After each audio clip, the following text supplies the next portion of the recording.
మల్లమ్మ బంగ్లా రహస్యం. పట్టణపు కాలుష్యం నుండి రామపురం అనే పచ్చని గ్రామానికి ప్రశాంతతను వెతుక్కుంటూ వచ్చాడు డాక్టర్ విక్రమ్. కాని ఆ ప్రశాంతత వెనుక ఒక భయంకరమైన రహస్యం దాగి ఉందని అతనికి తెలియదు. ఎవరండి బాబూ, కొత్తగా కనిపిస్తున్నారు? ఈ ఊరికి ఎప్పుడూ రాలేదే. నమస్తే, నా పేరు విక్రమ్. నేను డాక్టర్ని. ఇక్కడ ఒక చిన్న క్లినిక్ పెట్టి గ్రామ ప్రజలకు సేవ చేద్దామని వచ్చాను. డాక్టరా? మా ఊరికా? అబ్బో, చాలా సంతోషం బాబూ. కాని ఇక్కడెక్కడుంటారు? ఈ ఊళ్ళో అద్దెకి ఇళ్లు కూడా దొరకడం కష్టం. అదే చూస్తున్నాను. ఊరి చివర ఒక పెద్ద బంగ్లా ఖాళీగా ఉందని తెలిసింది. దాన్ని శుభ్రం చేయించుకుని అక్కడే క్లినిక్ పెడదామని అనుకుంటున్నాను. అయ్యో బాబోయ్, ఆ బంగ్లా అంటారా? వద్దు వద్దు, ప్రాణాల మీద ఆశ ఉంటే ఆ పని చేయకండి బాబూ. అది మల్లమ్మ బంగ్లా. అందులో మల్లమ్మ దెయ్యం తిరుగుతోంది. దెయ్యమా? అంకుల్, ఈ కాలంలో కూడా ఇలాంటివి నమ్ముతారా? ఎవరో మిమ్మల్ని బాగా భయపెట్టినట్టున్నారు. అంతలోనే సర్పంచ్ గంగయ్య నరసింహతో కలిసి అక్కడికి వస్తాడు. విక్రమ్ని చూడగానే అతని ముఖంలో ఒక వింత భావం కనిపిస్తుంది. ఎవరీ కుర్రాడు సోమయ్య? మన ఊరికి కొత్తలా ఉన్నాడు. నమస్తే సర్పంచ్ గారు. ఈయన డాక్టర్ విక్రమ్ అంట. మన ఊరిలో క్లినిక్ పెడతారంట. ఆ పాడుబడ్డ బంగ్లాలో ఉంటానంటున్నారు. ఓ, డాక్టర్ బాబా, చాలా సంతోషం. మా ఊరికి మీలాంటి వాళ్ళ అవసరం చాలా ఉంది. కాని ఆ బంగ్లా వద్దు బాబూ, అది మంచిది కాదు. నేను మీకు మా ఇంటి పక్కనే ఒక చిన్న ఇల్లు చూపిస్తాను, అక్కడ ఉండండి. సర్పంచ్ గారు చెప్పింది విను తమ్ముడు. ఆ బంగ్లా వైపు కన్నెత్తి చూసినా ప్రాణాలు దక్కవు. మల్లమ్మ ఊరుకోదు. నాకు అర్థం కావట్లేదు. ఒక దెయ్యానికి మీరంతా ఇంతలా భయపడతారేంటి? అసలు ఎవ్రీ మల్లమ్మ? ఏమైంది ఆమెకు? అదో పెద్ద కథ బాబు. పాపం 25 ఏళ్ల క్రితం ఆ బంగ్లాలో దారుణంగా చనిపోయింది. అప్పటినుండి ఆత్మాయి తిరుగుతోంది. అమావాస్య, పౌర్ణమికి దాని అరుపులు ఊరంతా వినిపిస్తాయి.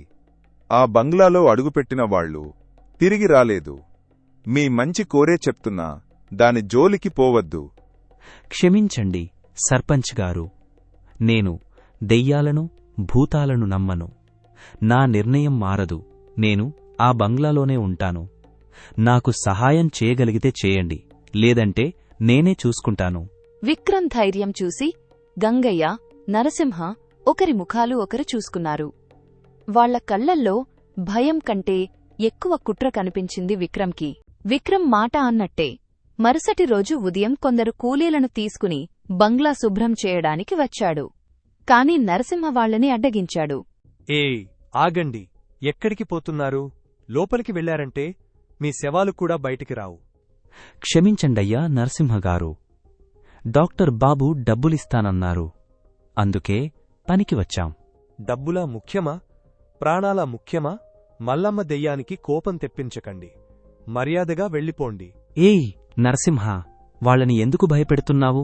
పని చేయించుకోవడానికి వచ్చాను. అడ్డుకోవడానికి నువ్వెవరు? ఈ ఊరి మనిషిని. ఈ ఊరి మంచి కోరేవాడిని. నువ్వు పట్టణం నుండి వచ్చావు. నీకేం తెలియదు. సర్పంచ్ గారు చెప్పినా వినలేదు. నీ చావు నువ్వే కొని తెచ్చుకుంటున్నావు. చూడు, నా దారికి అడ్డురాకు. నేను పోలీసులకు ఫోన్ చేయాల్సి వస్తుంది.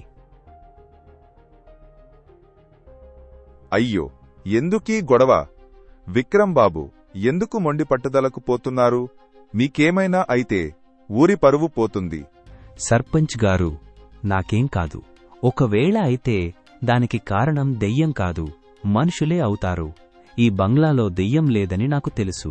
కాని దెయ్యం పేరు చెప్పి మీరెందుకు నన్ను ఆపాలని చూస్తున్నారో నాకు అర్థం కావడం లేదు. ఇందులో ఏదో రహస్యం ఉంది. విక్రమ్ మాటలకు గంగయ్య ముఖం పాలిపోయింది. కూలీలు భయపడి పారిపోయారు. విక్రమ్ ఒంటరిగా ఆ బంగ్లా వైపు చూస్తూ నిలబడ్డాడు.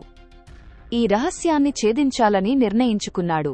ఆ రోజు రాత్రి విక్రమ్ ధైర్యం చేసి ఒక టార్చ్ లైట్ పట్టుకుని బంగ్లాలోకి ప్రవేశించాడు. చుట్టూ చిమ్మచీకటి, సాలెగూళ్లు, గబ్బిలాల రెక్కల శబ్దాలు వాతావరణాన్ని మరింత భయంకరంగా మార్చాయి.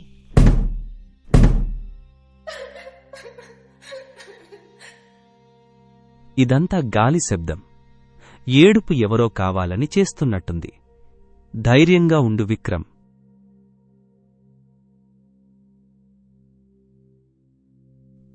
ఆ ఫోటోలో ఉన్న ఆమె ముఖంలో అమాయకత్వం, విషాదం రెండూ కనిపించాయి. బహుశా ఈమె మల్లమ్మ అయ్యుంటుంది.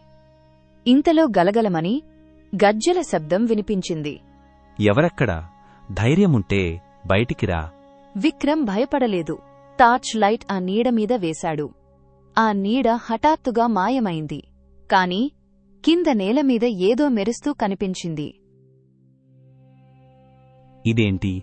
ఇది ఆడవాళ్ల వెండిపట్టీ ముక్కలా ఉంది. కాని ఇది చాలా కొత్తగా ఉంది. 25 ఏళ్ల క్రితం నాటిదిలా లేదు. అమ్మో, డాక్టర్ బాబు లోపలికి వెళ్ళిపోయాడు. ఆ మల్లమ్మ దెయ్యం ఈ అన్ని ఏం చేస్తుందో ఏమో.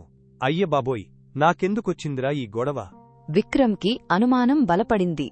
ఇది దెయ్యం పని కాదు, ఎవరో మనుషులే ఈ నాటకం ఆడుతున్నారని నిర్ధారించుకున్నాడు. మరుసటి రోజు విక్రమ్ ఊరిలో పాతవాళ్లని విచారించడం మొదలుపెట్టాడు. చాలామంది భయంతో నోరు మెదపలేదు. చివరికి లక్ష్మమ్మ అనే వృద్ధురాలి దగ్గరికి వెళ్లాడు. అవ్వా, నా పేరు విక్రమ్. నేను డాక్టర్ని. మల్లమ్మ గురించి కొన్ని విషయాలు తెలుసుకోవాలని వచ్చాను. ఆ పేరు ఎత్తకయ్యా బాబూ, ఎందుకొచ్చిన గొడవ? వెళ్ళిపో. అవ్వా, భయపడకు. నేను నిన్న రాత్రి ఆ బంగ్లాకి వెళ్లాను. అక్కడ దెయ్యం లేదు. ఎవరో నాటకం ఆడుతున్నారు. అసలు నిజం ఏమిటి? దయచేసి చెప్పు. నిజం చెప్తే నా ప్రాణం పోతుంది బాబూ. గంగయ్య, ఆ నరసింహగాడు నన్ను బతకనివ్వరు. గంగయ్యకా? అతనికి మల్లమ్మ చావుకి ఏంటి సంబంధం? మల్లమ్మ నా స్నేహితురాలు. అది మహాపతివ్రత. ఆ బంగ్లా వాళ్ల వంశానిది. ఆ బంగ్లా కింద నేలమాళిగలో మా గ్రామదేవత గుడికి సంబంధించిన పురాతన విగ్రహాలు, నగలు దాచి ఉంచారు. వాటికి మల్లమ్మ కుటుంబం తరతరాలుగా కాపలా కాస్తోంది. 25 ఏళ్ల క్రితం గంగయ్య, నరసింహ ఆ నిధి గురించి తెలుసుకుని దాన్ని దొంగిలించడానికి ప్రయత్నించారు. మల్లమ్మ అడ్డుపడింది. దాంతో వాళ్లే మల్లమ్మని చంపేశారా? అవును బాబూ. ఆమెను చంపి ఆత్మహత్యగా చిత్రీకరించి దెయ్యం కదా అల్లి ఎవరూ ఆ బంగ్లా వైపు రాకుండా చేశారు. ఆ నిధి ఇప్పటికీ ఆ బంగ్లాలోనే ఉంది. దాన్ని వాళ్లు బయటికి తీసుకెళ్లే సమయం కోసం ఎదురుచూస్తున్నారు.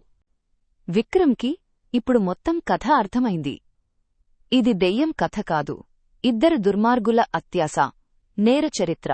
ఆ డాక్టర్గాడు మరీ ఎక్కువ చేస్తున్నాడురా నరసింహ. లక్ష్మమ్మ ముసల్దాని కలిశాడు. వాడికి నిజం తెలిసిపోయేలా ఉంది. చెప్తే చెప్పిందిలే అన్న.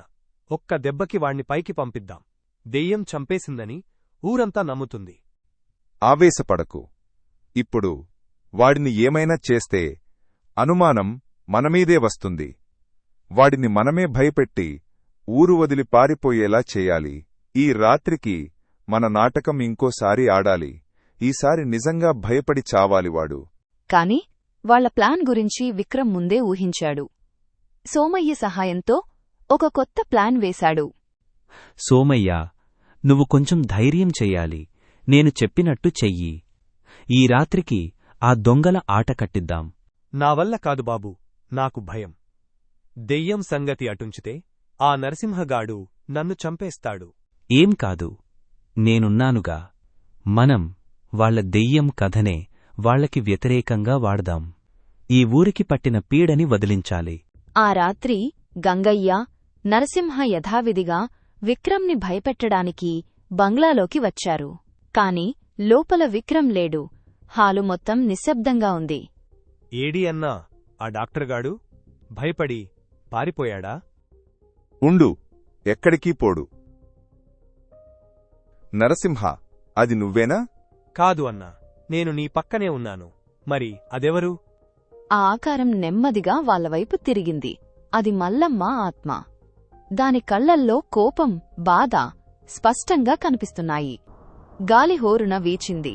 బంగ్లాలోని వస్తువులు కదలడం మొదలుపెట్టాయి. నా నిధి, నా దేవుడి విగ్రహాలు, దొంగలు, మిమ్మల్ని వదలను. నిజంగానే దెయ్యం. మల్లమ్మ, దెయ్యం వచ్చింది. నన్ను క్షమించు మల్లమ్మ, నేను చంపలేదు. వాడే, నరసింహగాడే నిన్ను తోసేశాడు. అబద్ధం. నువ్వేరా నన్ను చంపమని చెప్పావు. నువ్వే ఆ నిధి కోసం ఆశపడ్డావు. ఆపండి మీ నాటకం. మీ నేరాన్ని మీరే ఒప్పుకున్నారు. పోలీస్ ఆఫీసర్ గారు విన్నారుగా. అరెస్ట్ డెమ్. గంగయ్య, నరసింహ షాక్ అయ్యారు. మల్లమ్మ ఆత్మ నెమ్మదిగా గాలిలో కలిసిపోయింది. వాళ్ళని భయపెట్టింది నిజమైన ఆత్మ అని గ్రహించి ఇద్దరూ అక్కడే కుప్పకూలిపోయారు. దొంగ దెయ్యం. కమలాపురం అనే అందమైన గ్రామం, పచ్చని పొలాలు, ప్రశాంతమైన వాతావరణంతో అలరారుతోంది. ఆ గ్రామానికి మహారాజు విక్రమసేన పాలనలో ఎటువంటి కష్టాలు లేవు. కాని గత కొన్ని రోజులుగా గ్రామంలో ఒక వింత భయం పట్టుకుంది. రాత్రిపూట విలువైన పట్టువస్త్రాలు, ఆభరణాలు మాయమవుతున్నాయి. కాని దొంగ ఎవరూ దొరకడం లేదు. ప్రజలు దొంగ దెయ్యం అని పిలవడం మొదలుపెట్టారు. ఒక సాయంత్రం గ్రామ కూడలిలో జనం గుమిగూడి ఉన్నారు. అయ్యో సీతమ్మ, విన్నావా? మొన్న రాత్రి మన లక్ష్మి ఇంట్లో కూడా పట్టుచీరలు మాయమయ్యాయట. అల్మారా తాళం కూడా వేసి ఉందట. రాముడు, నేను ముందే చెప్పాను కదా, అది మామూలు దొంగ కాదు, దెయ్యం. దొంగ దెయ్యం. దాని అడుగులు వినిపించవు, రూపం కనిపించదు. అది మనల్ని పట్టి పీడిస్తోంది. అది ఆడదెయ్యమై ఉంటుంది. అందుకే పట్టుచీరలు దొంగిలిస్తోంది. సీతమ్మ, నువ్వు ఎప్పుడూ దెయ్యాల కథలే చెబుతావు. దెయ్యం ఎందుకు పట్టుచీరలు దొంగతనం చేస్తుంది? దానికి చీరలు ఎందుకు? ఓరి వెర్రివాడా, దెయ్యాలకు అందముండదా? అవి ఆత్మలు. వాటికి ఏదో ఒకటి కావాలి కదా. నువ్వు చిన్నపిల్లాడివి, నీకేం తెలుసు? సీతమ్మ చెప్పింది నిజమేనేమో కిషోర్. మామూలు దొంగ అయితే ఏదో ఒక ఆనవాలు దొరికేది కదా. ఇదివరకు ఎప్పుడూ ఇలా జరగలేదు. అది కూడా ఆడదెయ్యమయ్యుంటుంది. అందుకే ఆడవాళ్ల వస్తువులే మాయమవుతున్నాయి. ఏమిటిది? మళ్ళీ దెయ్యం ముచ్చట్లేనా? అందరూ భయపడితే ఎలా? మనం ఏదో ఒకటి చేయాలి. పెద్దయ్యా, మీరు నమ్మకండి. ఎవరో మనుషులే ఈ పనులు చేస్తున్నారు. కావాలని దెయ్యం పేరు చెబుతున్నారు. ఆడదెయ్యం చీరలు దొంగిలించడం ఏమిటి? కిషోర్, నీ సందేహం నాకు అర్థమైంది. కాని దొంగతనాలు జరుగుతున్న తీరు చూస్తే నిజంగానే వింతగా ఉంది. ఇల్లు పగలగొట్టడం లేదు, తాళాలు విరవడం లేదు, వస్తువులు మాయమవుతున్నాయి, అంతే. చూశారా, పెద్దయ్య కూడా నా మాట నమ్ముతున్నారు. అది దెయ్యమే. మనం రాజుగారికి చెప్పాలి. ఆయనే ఏదో ఒక పరిష్కారం చూపాలి. అవును, రేపే నేను రాజుగారిని కలుస్తాను. ఈ దొంగదెయ్యం బెడదను ఆయనకు విన్నవిస్తాను. మరుసటి రోజు ఉదయం మహారాజు విక్రమసేన ఆస్థానంలో. ఏమిటి గ్రామ పెద్ద? కమలాపురంలో అంతా కుశలమేనా? ఏదో ఆందోళనగా ఉన్నట్లున్నారు. మహారాజా, అంతా కుశలమే. కాని ఒక వింత సమస్య మా గ్రామాన్ని పట్టి పీడిస్తోంది.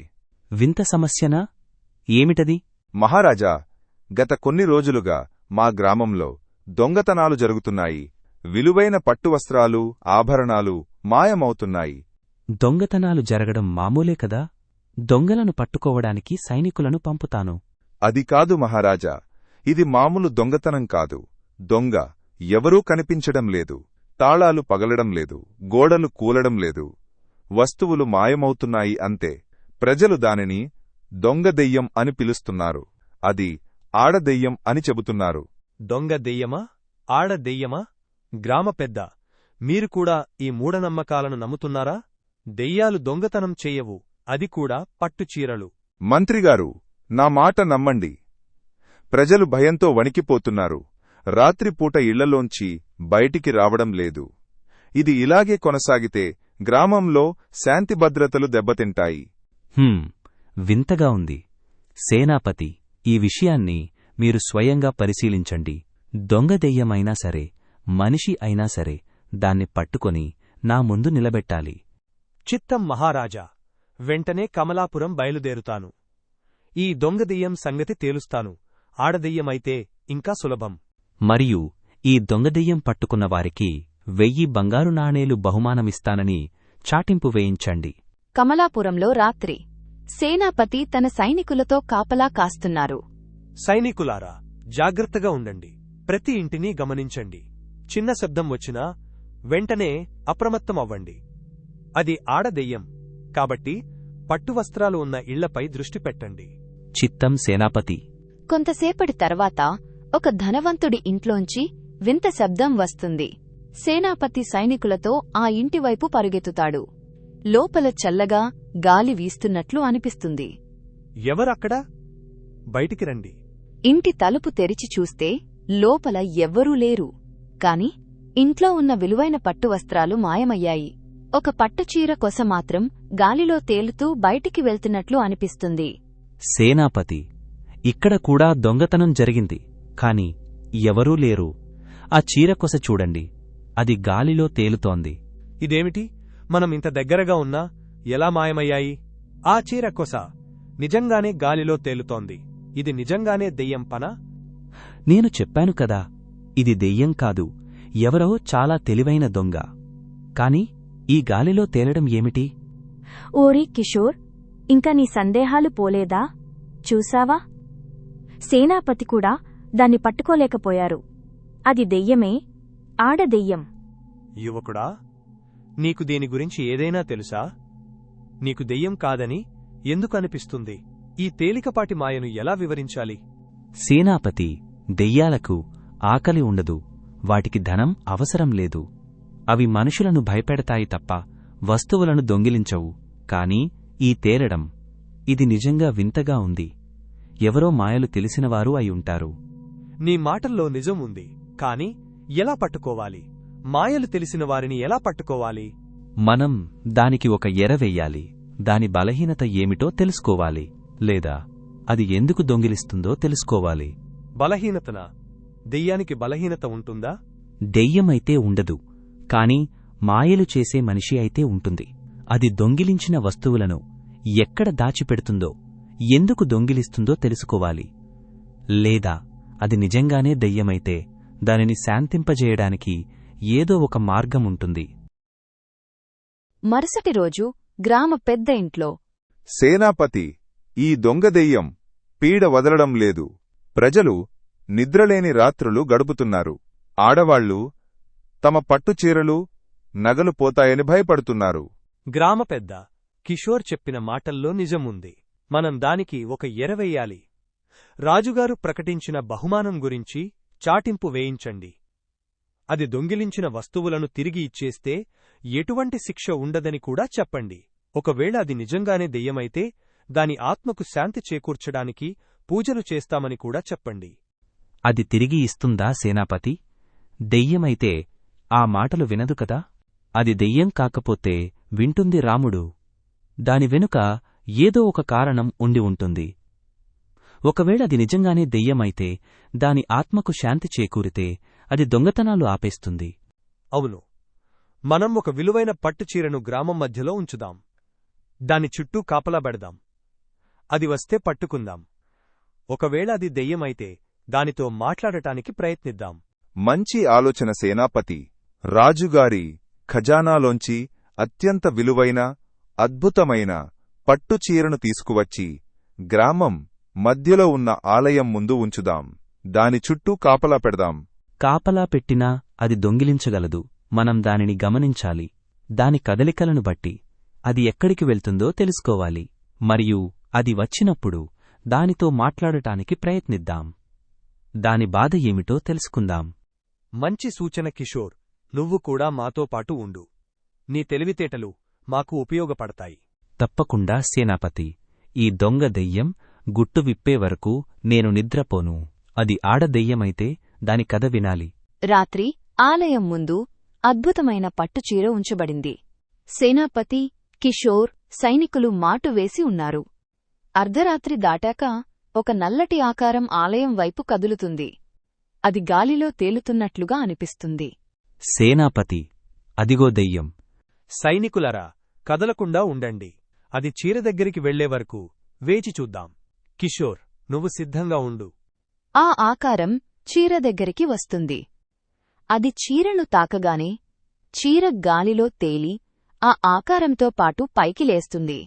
అప్పుడు కిషోర్ ధైర్యంగా ముందుకు వచ్చి మాట్లాడతాడు. ఓ దెయ్యమా, నీవెవరు? ఎందుకు ఈ దొంగతనాలు చేస్తున్నావు? నీకు ఏమి కావాలి? నీ బాధ ఏమిటి? ఆ ఆకారం ఒక్కసారిగా ఆగిపోతుంది. ఒక స్త్రీ గొంతు వినిపిస్తుంది. అది గాలిలో ప్రతిధ్వనిస్తున్నట్లు ఉంటుంది. నా పేరు మల్లిక. ఈ గ్రామంలోనే ఉండేదాన్ని. నేను గొప్ప నేత కార్మికురాలిని. అద్భుతమైన పట్టు వస్త్రాలను నేసేదాన్ని. నా కలకు సాటి లేదు. దెయ్యం మాట్లాడుతోంది. కిషోర్, జాగ్రత్త. చెప్పు మల్లికా, నీకు ఏమి జరిగింది? ఎందుకు నీ ఆత్మ శాంతించకుండా తిరుగుతోంది? ఈ గ్రామంలో సుందరయ్య అనే ధనవంతుడు ఉండేవాడు. వాడు నా కళను చూసి అసూయపడ్డాడు. నేను దేవతకు అర్పించడానికి నేస్తున్న ఒక దివ్యమైన పట్టుచీరను వాడు దొంగిలించాడు. నా పేరును అపఖ్యాతి పాలు చేశాడు. నా జీవితాన్ని నాశనం చేశాడు. నేను ఆ బాధతోనే చనిపోయాను. అయితే నువ్విప్పుడు దొంగిలిస్తున్న చీరలు నీవేనా? లేదా నువ్వు దొంగిలించడానికి కారణమేమిటి? నేను దొంగిలిస్తున్నవి నావి కావు, కాని అవి నా కళకు గుర్తు.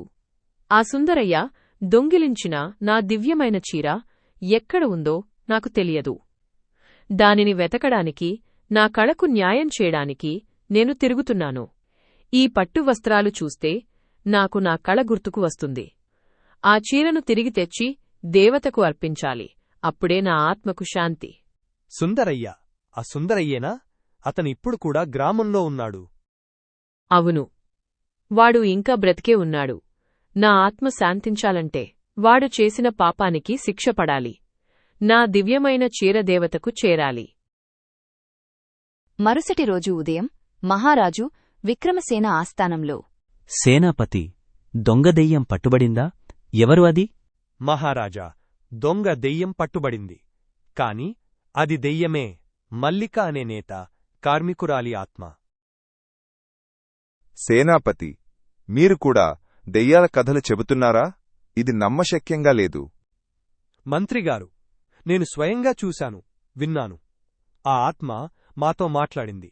సుందరయ్య అనే ధనవంతుడు ఆమె దివ్యమైన పట్టుచీరను దొంగిలించి ఆమె జీవితాన్ని నాశనం చేశాడని చెబుతోంది. అందుకే ఆమె ఆత్మ శాంతించకుండా తిరుగుతోంది.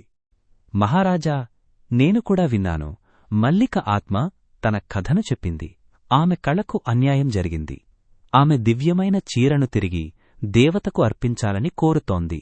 సుందరయ్య, ఈ ఆరోపణలు నిజమేనా? నువ్వు మల్లిక అనే నేత కార్మికురాలి దివ్యమైన పట్టుచీరను దొంగిలించావా? లేదు మహారాజా, ఇదంతా అబద్ధం. దెయ్యాలు కట్టుకథలు చెబుతున్నాయి. సుందరయ్య, నీకు తెలుసు, నా ఆస్థానంలో అబద్ధాలు చెబితే శిక్ష తీవ్రంగా ఉంటుంది.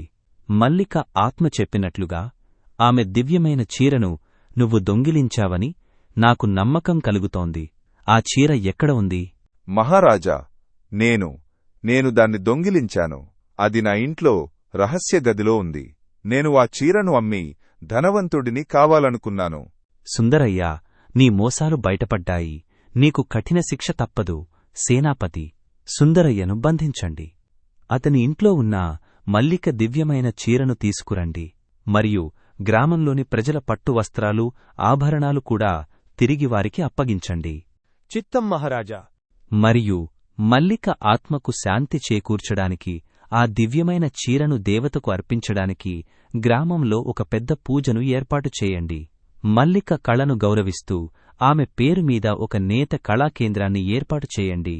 కొన్ని రోజుల తర్వాత కమలాపురం గ్రామంలో దేవత ఆలయం వద్ద పెద్ద పూజ జరుగుతోంది. సుందరయ్యకు శిక్ష పడింది. చూశావా సీతమ్మ? దెయ్యమనుకున్నది నిజంగానే దెయ్యం, కాని అది మంచి దెయ్యం. అవును రాముడు, నేను దెయ్యం అని భయపడ్డాను. కాని మల్లిక ఆత్మ చాలా మంచిది. తన కళకు న్యాయం జరగాలని కోరుకుంది. నేను ముందే చెప్పాను కదా, ప్రతి సమస్య వెనుక ఒక కారణం ఉంటుంది. దెయ్యమైనా మనిషైనా. మల్లిక ఆత్మకు న్యాయం జరిగింది. అందరూ సంతోషంగా నవ్వుతారు. గ్రామంలో శాంతి నెలకొంటుంది.